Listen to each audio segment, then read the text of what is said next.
জ্ঞান, কর্ম, যোগ, বাণিজ্য, রাজার অনুগ্রহ থেকে যথাক্রমে মোক্ষ, ধর্ম, কাম, অর্থ রূপ লাভ হয়ে থাকে। আমি প্রত্যেকটি দিন বলছি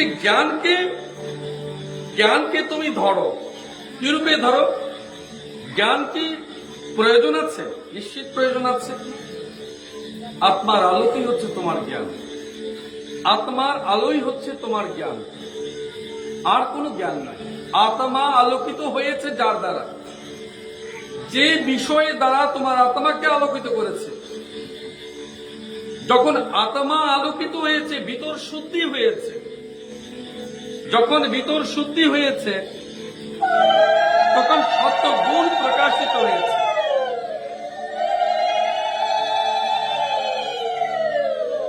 অর্থাৎ তোমার ময়লা, তোমার ভেতরে মলিনতা আর সবটা তোমার জ্ঞান অগ্নিতে বিনষ্ট প্রাপ্ত হয়েছে পুরোটাই। এই জন্য জ্ঞান আবশ্যক, কারণ আত্মাকে আলোকিত করবার জন্য জ্ঞানের বিকল্প নেই। কিন্তু মুক্তির জন্য আমার কি প্রয়োজন? মোক্ষ। আমি মোক্ষ চাই না। কে মোক্ষ চায় না? কে মোক্ষ চায় না? ভক্ত মোক্ষ চায় না। কেন চায় না? কারণ ওই যে বলেছে, আমি যদি মোক্ষ চেয়ে নিই, যে জন্ম মৃত্যু আমায় স্তব্ধ করে দাও। আমি বলি মৃত্যু তো আসবে, জন্মটা আটকে দাও। তো জন্ম আটকে দিলে মৃত্যু আসবে না। তো ভগবানের কাছে এইটুকু বলো, জন্ম দিও না। জন্ম খোদ তুমি নিশ্চয় করো, জন্ম ঈশ্বর দেয় না, তুমি নিশ্চয় করো। কারণ তোমার অভিলাষা, প্রত্যেকটি অভিলাষা নতুন নতুন জন্ম তোমাকে করিয়ে দেয়। তোমার জন্মের জন্য স্বয়ং তুমি দায়ী। মৃত্যু ঈশ্বরের হাতে। কর্মফল শেষ হলে মৃত্যু হয়ে যায়। তাহলে জন্ম মৃত্যু ঈশ্বরের হাতে নয়, তোমার হাতে। কারণ তোমার অভিলাষা, তোমার আকাঙ্ক্ষা, তোমার পুণ্য করবার যে মানসিকতা, যে দৌড়, আমি ভক্তির পথে পুণ্য করব, এই পুণ্য তোমাকে শূন্য করে ছাড়বে। এই জন্য বারে বারে আসা এবং যাওয়া।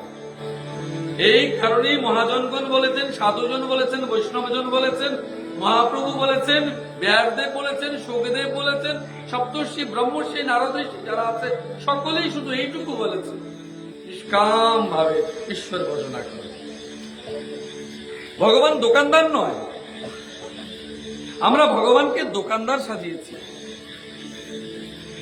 প্রভু আমার ওটা দাও, আমায় সেটা দাও, ঘর গৃহস্থী দাও, টাকা দাও, বাড়ি দাও, অর্থ দাও, স্ত্রী দাও, মেয়ে দাও, ছেলে দাও, নাতি দাও, নাতনি দাও।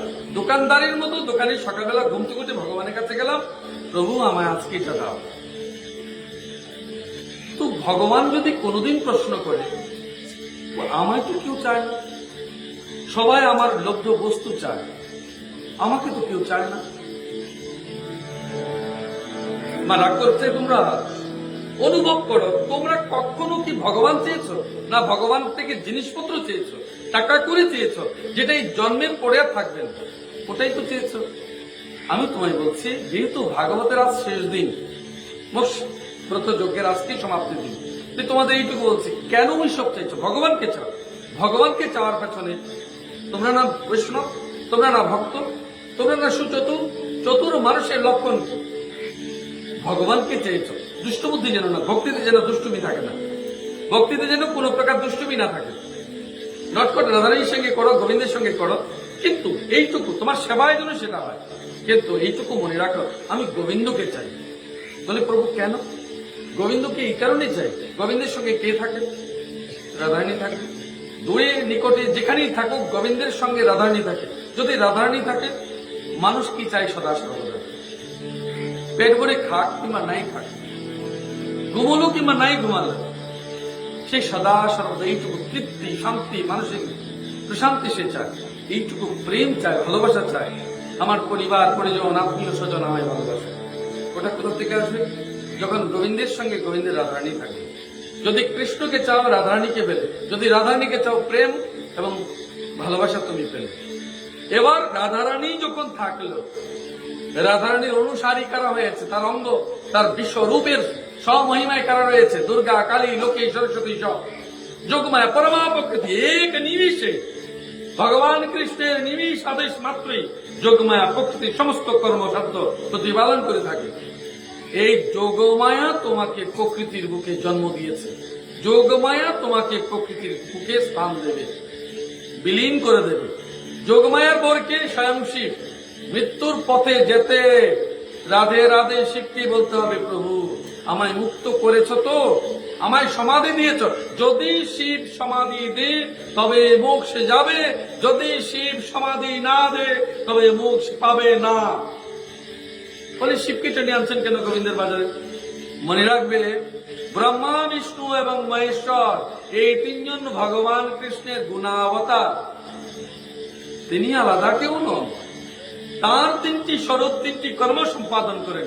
এই জন্য তার কাছে বলো, এই জ্ঞান অগ্নিতেই সব অন্ধকার এবং তোমার জাগতিক মায়া বিলীন হবে। এই অগ্নি হলে যজ্ঞ কাষ্টে সমিত ঢালবার পর যখন ছাই পড়ে, সেই ছাই ব্রাহ্মণকেও দেখবে যে সেই ছাই একটু ঘি রেখে তোমার কপালে তিলক লাগিয়ে দিয়েছে। এই তিলক কেন দিয়েছে?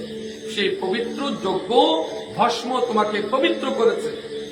কাকে কাকে যা তুমি সমর্পণ করেছ, তা দিয়ে নিজে সমর্পিত হয়েছ, তার প্রসাদ রূপ সেই গুরুর চরণ থেকে এই পর্যন্ত তুমি তাকে স্নিগ্ধ শান্ত সমর্পিত করে প্রাপ্ত হয়েছ। দিলে যে পায়, যা দিলে পাবে, তা হচ্ছে অপার ভক্তি এবং প্রেম। ভক্তি হচ্ছে পাত্র, প্রেম হচ্ছে তার প্রসাদ। এই জন্য ফুল যখন দেবে খালি দেওয়া যায় না পাত্রে। এই অর্পণ করে দিলাম, বেলপত পাতাই দাও কিংবা ফুল দাও, এই অঞ্জলি করে দিচ্ছি। এই অঞ্জলিটুকু হচ্ছে এইটুকু হচ্ছে ভক্তি, আর ফুলটুকু হচ্ছে প্রেম, সমর্পণ, সম্পূর্ণ সমর্পণ। ফুল ছিঁড়ে রাখো না, সবটাই দিয়েছ। ফুল দাওনি, মনকে দিয়েছ। এই রূপে যখন তুমি ঈশ্বরের কাছে যাবে, ঈশ্বরের কাছে কোনো দিনই যাবে না। বলে এই বললেন যাবে, এই বললেন যাবে না, যাবে না। কোথায় যাবে ঈশ্বর? কোথায় পাবে? ঈশ্বর স্বয়ং তোমার কাছে যাবে। ভগবান বলেছেন যে আমার জন্য এক কদম যায়, আমি তার জন্য 2 কদম এগিয়ে আসি। তো কে ফার্স্ট হলো? তুমি না গোবিন্দ? গোবিন্দ তোমার কাছে সবার আগে আসবে। চিৎকার করে যখন মা, ছেলে যখন মাকে চিৎকার করে কাঁদতে কাঁদতে এই হেলে দুলে দৌড়ে গিয়ে চিৎকার করে, তখন দৌড়ে সর্বপ্রথম কি ছেলে যায় নাকি মা আসে? মা আসে। তো তুমি তো বলেছ, তমেব পিতা মাতা তমেব, তমেব বন্ধু সখা তমেব, তমেব বিদ্যা তমিনাম তমেব, তমেব সর্বং মম দেব দেব। তুমি তো বলছো ভগবান, তুমি আমার পিতা, তুমি মাতা, তুমি বন্ধু, তুমি সখা, তুমি আমার সর্বস্বরূপ, সব তুমি। এই গোবিন্দের ছোট্ট স্বরূপটি হচ্ছে, প্রকাশমান স্বরূপটি হচ্ছে জগতের স্থূল, যেখানে তোমাকে নিয়ে যাওয়ার জন্য দাঁড়িয়ে রেখেছে ভক্তি নৌকা। হয় না মা, উঠ বাবা, উঠবি।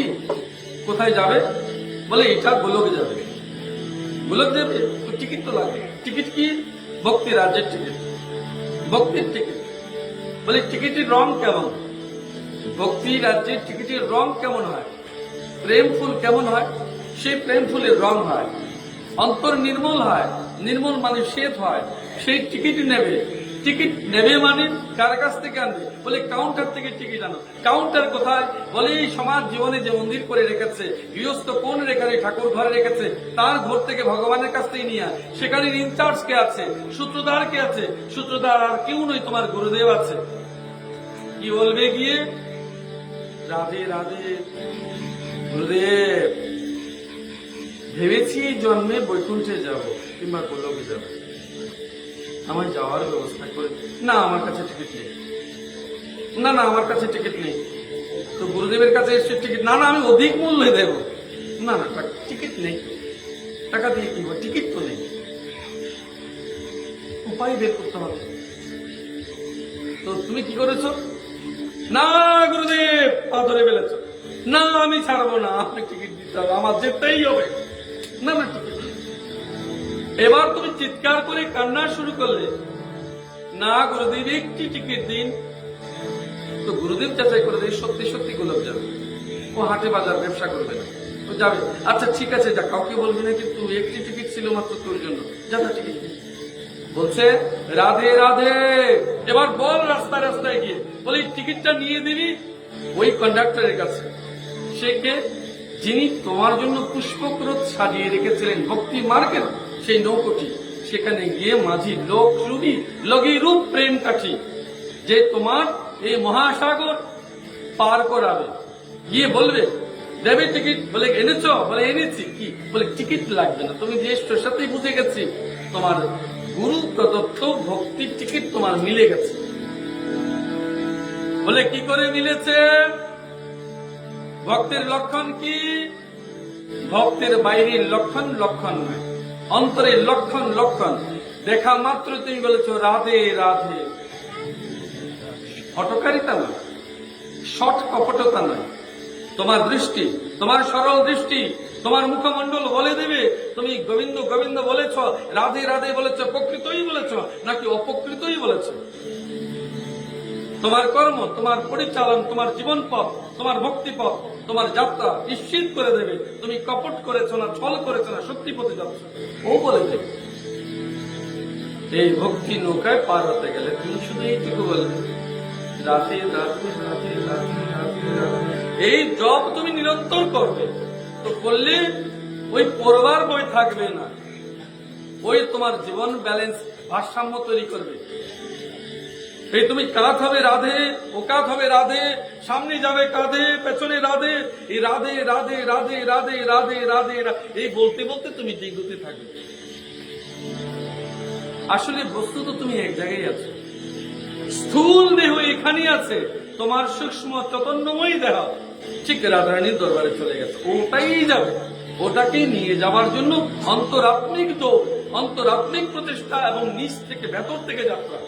এই জন্য ভক্তিপথের দুটো মার্গ আছে, একটা হচ্ছে বহির্মুখী, একটা হচ্ছে অন্তর্মুখী। তোমাকে যেতে হবে অন্তর্মুখী যাত্রা। অন্তর্মুখী যাত্রায় প্রথম দর্শন গুরুতে, দ্বিতীয় গুরু দিয়ে আত্মদর্শন। যেদিন আত্মার দর্শন হয়েছে সেদিন ইউ আর এলিজিবল ফর, তুমি যোগ্য হয়ে গেছো। কে দিয়েছে যোগ্যতা? রাধারানী তোমার স্বয়ং হাত ধরে গোবিন্দের কাছে পরমাত্মায় বিলীন করে দেবে। মনে রাখবে, শূন্য হয়ে যাবে, শূন্য নিয়ে যাবে বলেনি, শূন্য হয়ে যাবে। তোমার সঙ্গে সদা মনে রাখবে, বলে আমি তো কিচ্ছু আনিনি, না ভুল বলেছ, তোমার সঙ্গে তোমার ছায়াকে নিয়ে এসেছ। মানব মনে করে আমি তো কিচ্ছু আনিনি, এনেছ কাকে? তোমার ছায়াকে। ওই তো তোমার জীবনের সাক্ষী। এই ছায়াটা কে? কাল, মৃত্যু। ছায়া মানব জীবনের মৃত্যু, ওই সাক্ষী জীবনের সব কাজে। এই কালকে নিয়ে এসছো। কাল আটকাবে কিভাবে? মহাকালকে দিয়ে। মহাকালকে কে আটকাবে? কালেশ্বর ভগবান শ্রীকৃষ্ণকে দিয়ে। শ্রীকৃষ্ণকে কে আটকাবে? প্রেম স্বরূপা স্বয়ং রাধারানী। ওই তো জগতে একমাত্র আটকাবে রাধারানীকে, ভগবান কৃষ্ণকে একমাত্র আটকানোর কে আছে? বাঁধবার কে আছে? একমাত্র রাধারানী, আর কেউ জগতে এমন সাধ্য কারণে।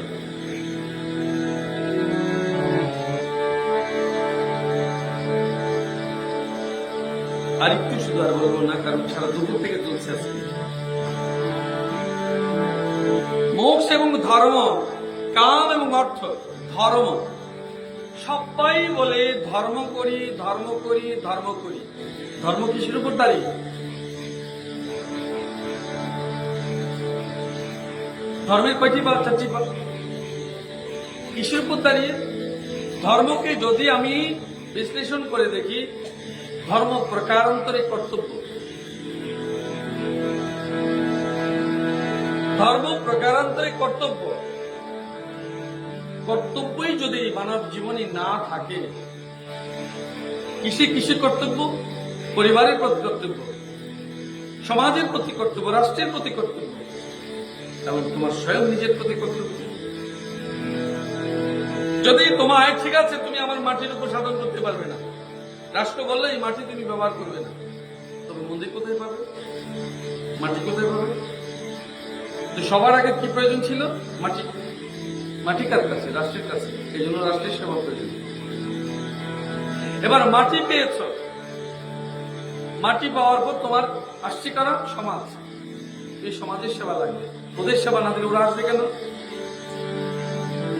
দিতে তোমাকে হবে, কারণ তুমি বিদায় নেবে, কারণ তুমি হয়েছ চৈতন্য, কারণ তোমার হয়েছে চেতন। যাদের চেতনা হয়নি তাদের দায়িত্ব নেই, যাদের চৈতন্য হয়েছে, চেতনা হয়েছে, তারই কর্তব্য এবং দায়িত্ব সব তার। গালি তার, মন্দ তার, দোষ তার, নিন্দা তার। মানব দেহ যতদিন, নিন্দা দোষ ততদিন। মানব দেহ বিহীন, নিন্দা দোষ বিলীন। কারণ তুমি যা শুনতে পাবে না, ও লিপিবদ্ধ থাকুক কিংবা নাই থাকুক, ইতিহাস বলবে, ইতিহাস বলবে। সুতরাং সমাজের প্রতি কর্তব্য এবং মাটির প্রতি কর্তব্য সবার পরে। তোমাকে যে প্রতিপালন করেছে, এই দেহ যাকে যারা দিয়েছে, তুমি ভেবেছো তুমি না করে পালিয়ে যাবে, পারবে না। পালাবে কোথায়? ধরে বেঁধে নিয়ে আসবে। কোথায়? কর্মফল। কর্মফল তোমার হাত পা বেঁধে তোমাকে পুনর্বার দাঁড় করিয়ে দেবে। পিতৃঋণ মাতৃঋণ শোধ কর, ঘরের জন্য আবার আসবে। পিতৃঋণ মাতৃঋণ শোধ করবার জন্য করতেই তোমায় হবে। এই কারণে আমি একদিন বলেছি, আজও বলছি আবার, যে আমরা পূর্ব জন্মের ফল, লেনদেনের ফল স্বরূপ এই জন্মে আত্মীয় স্বজন, স্বামী, পুত্র, স্ত্রী ইত্যাদি পেয়েছি। কিসের লেনদেন? কর্মফলের লেনদেন। পূর্ব প্রারব্ধের লেনদেন স্বরূপ হয়েছে মানব জন্মের বর্তমান আত্মীয় স্বজন, পিতা, মাতা, পুত্র, স্ত্রী, কন্যা, এইসব সম্পর্ক। পরিবারের ধর্ম, পিতা মাতার সেবা গেল। ও বাদ না দিয়ে, ও বাদ দিয়ে তুমি পারবে না, ও জীবন আটকে যাবে। করতে পারো, এই জন্মে তুমি অনেক করতে পারো, কিন্তু কাজ কিচ্ছু হবে না। ধর্মপথ তোমাকে আটকে দেবে, কর্তব্যের পথ তোমাকে আটকে দেবে। ভগবান কৃষ্ণ অর্জুনকে এইটুকু স্পষ্টত বলেছে, কর্মফলিত তুমি জানো না কিছু, ও তো তোমার বসে নেই, তুমি শুধু কর্ম করো, কর্মফল আমার কাছে, ও আমি চিন্তা করো। এই জন্য আপনি শুধু কর্ম করেন। আপনারা হয়তো বলবেন কর্ম করবো, কর্তব্য আমায় কি দিয়েছে? নো, এটা তোমার বিষয় না। তার মানে তুমি ফল প্রাপ্তি চাইছো, ভাগিদারিত্ব চাইছো, অংশীদারিত্ব চাইছো। নো, এটা হবে না। তুমি এই শরীর পেয়েছো, এটাই তোমার জন্য যথেষ্ট। এখন তোমার প্রথম কর্তব্য, যত পাবে তত ঋণ বাড়বে, যত দেবে তত ঋণ বাড়বে। ঋণ মুক্তির জন্য গালি খাওয়া প্রয়োজন, ঋণ মুক্তির জন্য ঘৃণা পাওয়া প্রয়োজন, ঋণ মুক্তির জন্য দুষ্প্রাপ্তি প্রয়োজন। ওটা করেছে, ঋণ মুক্ত হয়েছে। এবার তাদের কর্ম সম্পাদন করবার পর তোমার স্বজনদের সেবা। একজন সাধু কখনোই অতিথি সেবা না দিয়ে নিজে ভোজন করেন না। ভগবানের এবার অতিথি সৎকার, সব অতিথি সব কাজ। কারা অতিথি? আর যাচিত যারা, কিংবা তোমার উপর ডিপেন্ডেন্ট যারা আছে, তাদের জন্য যৎকিঞ্চিত তোমার যতটুকু প্রয়োজন তোমার ক্ষমতার সাধ্য অনুসারে তুমি করেছ। করবার পর এবার এসো, যেখান থেকে তোমার পরমার্থ সিদ্ধ হয়। এই তো সব অর্থে গেল। পরমার্থ যেখান থেকে সিদ্ধ হয়, অর্থ এবং পরমার্থ দুটো এক নয়। অর্থ সংসার জীবনে, পরমার্থ ভগবত জীবনে। এই সাধারণ জীবনে পরমার্থ কি হয়েছে করবার জন্য তুমি তা আমার গুরুদেবের নিকটে এসছো। গুরুদেবের নিকটে এসছো। গুরু অনেক প্রকার আছে, গুরু অনেক। পিতাও তোমার গুরু, প্রথম গুরু জীবনে পিতাও তোমার গুরু। সেই তোমাকে জীবনের পথ দেখিয়েছে, রাস্তাঘাট চিনিয়েছে, কর্মপথ শিখিয়েছে, জীবনে দাঁড়াতে শিখিয়েছে। প্রথম গুরু। দীক্ষা তোমাকে চেতনা করেছে। দীক্ষা কার দায়িত্ব আছে? ভগবান কৃষ্ণ। দীক্ষার চেতনা কার সঙ্গে? কার সঙ্গে? ভগবান কৃষ্ণের চেতনা। শুধু এখানে তুমি থেমে রাখনি। যারা ব্রাহ্মণ কৈত দিয়েছে, দ্বিজত্ব লাভ করেছে, কিংবা ব্রাহ্মণত্ব লাভের জন্য পথ চলছে, বেদ অধ্যয়ন করছে, তাদের জন্য কৈত দিয়েছেন তিনি কৈত গুরু। এবার তোমার জীবনে এসছে শিক্ষা। এই জাগতিক শিক্ষা, স্কুল, মহাবিদ্যালয়, বিশ্ববিদ্যালয়, ওরাও শিক্ষক, ওরাও গুরু। মনে রাখবে, কিছুতেই তারা কম গুরুত্বপূর্ণ নয়। আধ্যাত্মিক স্পিরিচুয়াল জীবনে যা জাগতিক জীবনে তা প্রত্যেকের দায়িত্বে অটল, অবিচল এবং সমান গুরুত্ব। কোনো সে কোনোটা কম নয়। কাউকে খাটো করে দেখা মানি আধ্যাত্মিক জীবন, স্পিরিচুয়াল এডুকেশনটাই সবচেয়ে বড়, জাগতিক এডুকেশনটা সবচেয়ে বড় নয়। এই দুটো ভাবনা যার ভেতরে আছে, দুরকম ভাবনা যার ভেতরে আছে, এবং কেউ স্পিরিচুয়াল গুরুদেব যদি মনে করেন যে ওটা নেগলেজিবল, এটাই মেইন, আবার এদিকে ওইদিকে তারা যে আধ্যাত্মিক জীবনটা নেগলেজিবল, এটা মেইন, ও দুটোকেই মূর্খ বলে জানবে। ওদের জীবনে ভারসাম্য নেই, ওদের জীবনে গোয়ার্তমি এবং একঘেয়েমি আছে। ব্যালেন্স তৈরি করবে জীবনে, ব্যালেন্স তৈরি করবে জীবনে। জাগতিক শিক্ষার প্রয়োজন অবশ্যই আছে, অবশ্যই জাগতিক শিক্ষা তোমার জীবনে প্রয়োজন আছে। ও শিক্ষায় শিক্ষিত যেমন হবে, তেমনি অন্তরাত্মিক পবিত্রতার জন্য, মনের শান্তি পবিত্রতার জন্য, জীবনকে অতিবাহিত করবার জন্য, দুঃখ যন্ত্রণা ভোগকে নিয়ন্ত্রণ করবার জন্য, জীবনকে অতিবাহিত করবার জন্য তোমার স্পিরিচুয়াল আধ্যাত্মিক শিক্ষা প্রয়োজন আছে। ওটা শিখবে জাগতিক স্কুল থেকে, ওটা শিখবে আধ্যাত্মিক গুরুদেবের কাছ থেকে। আধ্যাত্মিক গুরুদেব তোমাকে ভগবতমুখী করবে, জাগতিক স্কুল শিক্ষক তোমাকে জীবনমুখী করবে। এই জীবনমুখী যেখান থেকেই চলছে, ও দুটো সমান্তরাল চলে। একটা সংসার জীবন চলছে, সংসার জীবনের থেকেই ঊর্ধ্বে উঠে পরিবার পরিজনকে নিয়ে আধ্যাত্মিক জগতের সুখ শান্তির জন্য এই প্রণাম, নিবেদন, অর্পণ, দেশ সেবা, মাতৃসেবা, যুব সেবা, এই সমস্ত সেবার ভাবটা স্পিরিচুয়াল জগৎ থেকে আসছে। ও তুমি করে যাবে, করতে করতে যে গুরুর প্রতি, জাগতিক গুরুদেবের প্রতি যেমন তোমার কর্তব্য আছে, সমীহ আছে, তেমনি আধ্যাত্মিক গুরুদেবের প্রতি তোমার দায়িত্ব, কর্তব্য রয়েছে। এই দুটো কর্তব্য নিভাতে নিভাতে একদিন দেখবে তুমি নিঃস্ব হয়েছ, মৃত্যুর কোলে এসছো। এই যেদিন মৃত্যুর কোলে এসে দাঁড়িয়েছ, পেছন ফিরে তাকিয়ে দেখো যে জীবনটা শুধু কর্তব্য করতে করতে শূন্যে দাঁড়িয়েছে। কি পেয়েছ ওটা হিসাব করো, কারণ তোমার তাতে গোড়া আসবে, দুঃখ লাগবে, আমি কিছু পাইনি। মনে রাখবে পেয়েছ অনেক, ছোট্ট ছোট্ট প্রেম, ছোট্ট ছোট্ট ভালোবাসা, ছোট্ট ছোট্ট সহানুভূতিতা, ছোট্ট ছোট্ট সহমর্মিতা, জীবনের হাত ধরে হাঁটা, ওই সমস্ত ছোট্ট ছোট্ট গুলি একদিন প্রারব্ধ রূপ হয়ে জীবনের অপর পারে গিয়ে সঞ্চয় হয়ে যাবে, যদি তুমি অপর পার মেনে থাকো। এটাই মানব জীবন। পাহাড়ে যখন উঠেছে নিশ্চিত জানবে ওপারে গেলেই তোমাকে নামতে হবে। পাহাড়ে যখন উঠেছ নিশ্চিত জানবে উপরে উঠার সঙ্গে সঙ্গে তোমাকে নামতে হবে। আর যদি নেমে গেছো মনে রাখবে আবার তোমায় উঠতে হবে। সুতরাং এই হচ্ছে মানব জীবনের শেষ প্রান্তে এসে তুমি শূন্য রিক্ত যখন হবে, যখন প্রত্যেকটা জীবনের সেবা দেবে। আমরা স্কুলে যখন যাই একটুকু বলি, মাস্টারমশাই ডেকে বলেছে, বাবা তুই যদি স্টেন করতে পারিস, ডিভিশন পেতে পারিস, এত পার্সেন্ট পেতে পারিস, তবে আমার স্কুলে শোনা হয়েছে তুমি ভুলে গেছ যে তুমি তোমার জন্য করোনি, তুমি স্কুলের জন্য করেছো, শিক্ষক মশাইয়ের জন্য করেছো। আধ্যাত্মিক জীবনে যেদিন গুরুদেবের কাছে এসছো, বাবা হে মা, যদি সত্যি তুমি ভগবত দর্শন পাও, তবে আমি যে আমার হৃদয় অনেক বড় হয়ে যাবে, আমার শিষ্য মহান হয়েছে, মহান প্রতি হয়েছে, মহাত্মা হয়েছে। প্রত্যেক গুরু গৌরবান্বিত হয়ে যায়, তেমনি সেই দেশ গৌরবান্বিত হয়। তোমার মতো পুত্রকে পেয়ে, তোমার মতো সন্তানকে পেয়ে দেশ গৌরবান্বিত হয়ে যায়। ওরা জীবনমুখী হয়েছে, ওরা ভগবতমুখী হয়েছে, ওরা মানব কল্যাণ করেছে, ওরা মানুষ সেবা করেছে। আজ মোক্ষে ব্রতের দিনে এইটুকুই হচ্ছে আমার অন্তিম নিবেদন। আমি মানুষ হলাম, আমি মানুষ হব, আমি মানুষ করব এবং ভগবত চরণে অর্পিত হব। মানব কল্যাণ সেবা করতে করতে ভগবত সেবায় নিজের জীবনকে উৎসর্গ করব। রাধে রাধে।